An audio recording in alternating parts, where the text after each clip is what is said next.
السلام علیکم ورحمۃ اللہ وبرکاتہ۔ بسم اللہ الرحمن الرحیم۔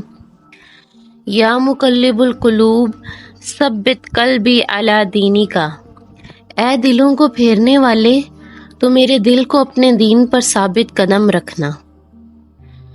آج ہم پڑھیں گے سورۃ البقرہ آیت نمبر 209 سے 211 ترجمہ اور تفسیر کے ساتھ۔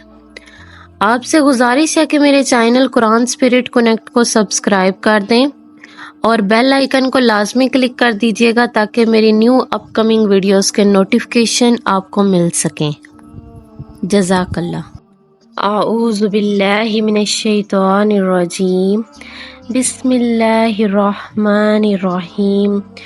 سورۃ البقرہ آیت نمبر 209۔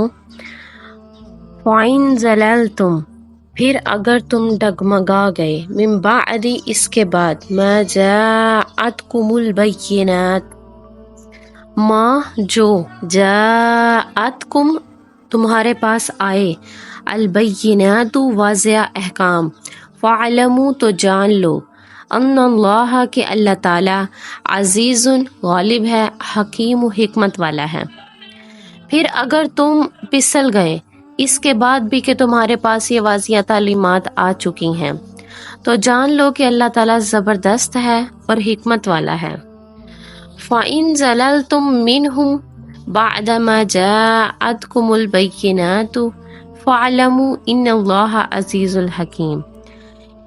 اس میں تہدید اور دھمکی کا پہلو ہے کہ پھر اللہ تعالیٰ کی پکڑ بھی بہت سخت ہوگی، اور پھر یہ کہ وہ حکیم بھی ہے، اس کی پکڑ میں بھی حکمت ہے۔ اگر اس کی طرف سے پکڑ کا معاملہ نہ ہو تو پھر دین کا پورا نظام بے معنی ہو کر رہ جاتا ہے۔ اگر اللہ تعالیٰ کی طرف سے کسی گناہ پر پکڑ ہی نہیں ہے تو پھر یہ آزمائش کیا ہوئی؟ پھر جزا و سزا اور جنت و دوزخ کا معاملہ کیا ہوا؟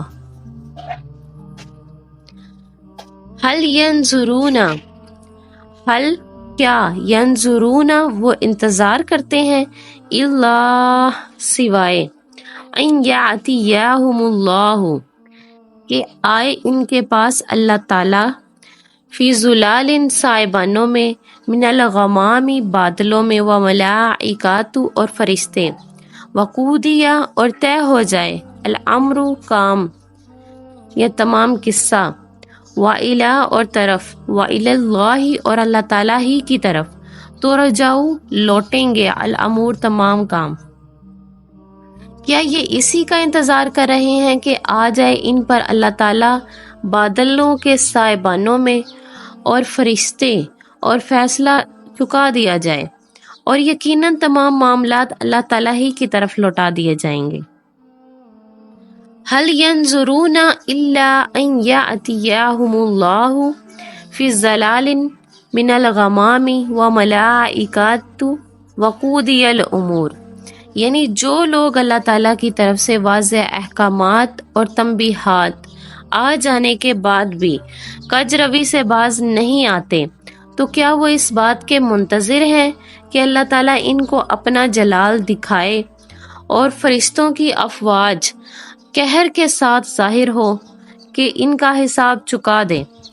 انسان کا نفس اسے ایک تو یہ پٹی پڑھاتا ہے کہ دین کے اس حصے پہ تو آرام سے عمل کرتے رہو جو آسان ہے، باقی پھر دیکھا جائے گا۔ دوسری پٹی یہ پڑھاتا ہے کہ ٹھیک ہے، یہ بھی اللہ کا حکم ہے اور دین کا تقاضا ہے، لیکن ابھی ذرا ذمہ داریوں سے فارغ ہو جائیں، ابھی ذرا بچوں کے معاملات ہیں، بچے برسرے روزگار ہو جائیں، بچیوں کے ہاتھ پیلے ہو جائیں، میں ریٹائرمنٹ لے لوں اور اپنا مکان بنا لوں، پھر میں اپنے آپ کو دین کے لیے خالص کر لوں گا۔ یہ نفس کا سب سے بڑا دھوکا ہے۔ اس طرح وقت گزرتے گزرتے انسان موت کی وادی میں چلا جاتا ہے، کیا معلوم موت کی گھڑی کب آ جائے۔ یہ مہلت عمر تو اچانک ختم ہو سکتی ہے۔ اس طرح وقت گزرتے گزرتے انسان موت کی وادی میں چلا جاتا ہے، کیا معلوم موت کی گھڑی کب آ جائے۔ یہ مہلت عمر تو اچانک ختم ہو سکتی ہے۔ پوری دنیا کی قیامت بھی جب آئے گی تو اچانک آئے گی، اور ہر شخص کی ذاتی قیامت تو اس کے سر پر تلوار کی طرح لٹکی ہوئی ہے۔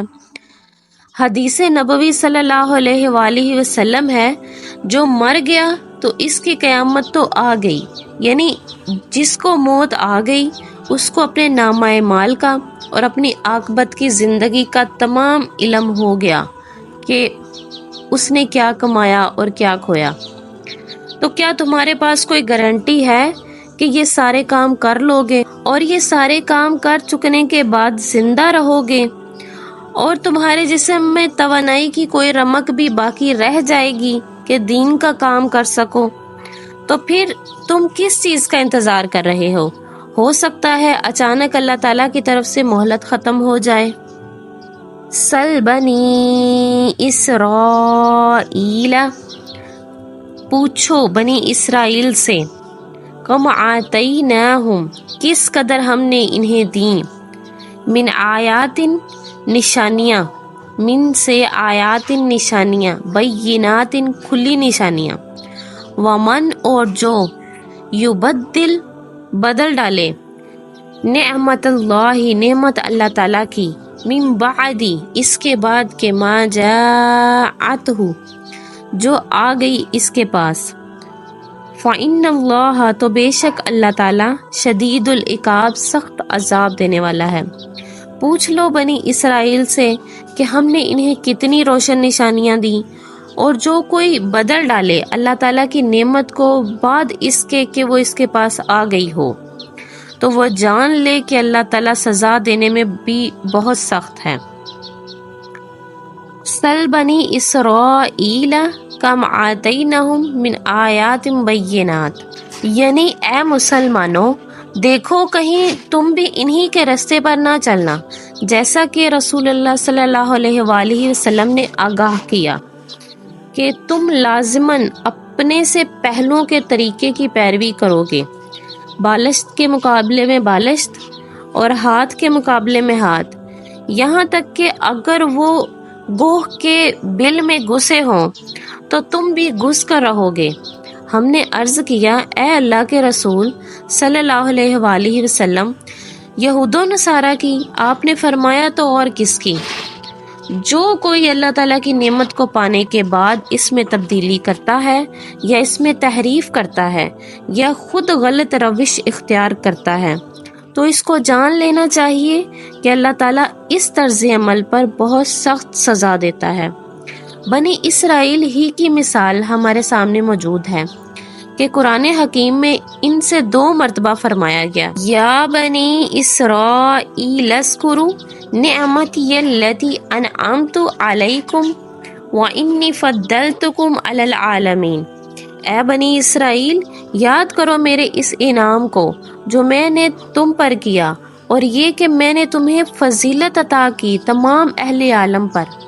لیکن پھر انہی کے بارے میں فرمایا وَضُرِّبَتْ عَلَيْهِمُ الذِّلَّةُ وَالْمَسْكَنَةُ وَبَاءُوا بِغَضَبٍ مِّنَ اللَّهِ، اور ان پر ذلت و خواری اور محتاجی اور کم ہمتی تھوپ دی گئی اور وہ اللہ تعالیٰ کا غضب لے کر لوٹے۔ صدق اللہ العظیم۔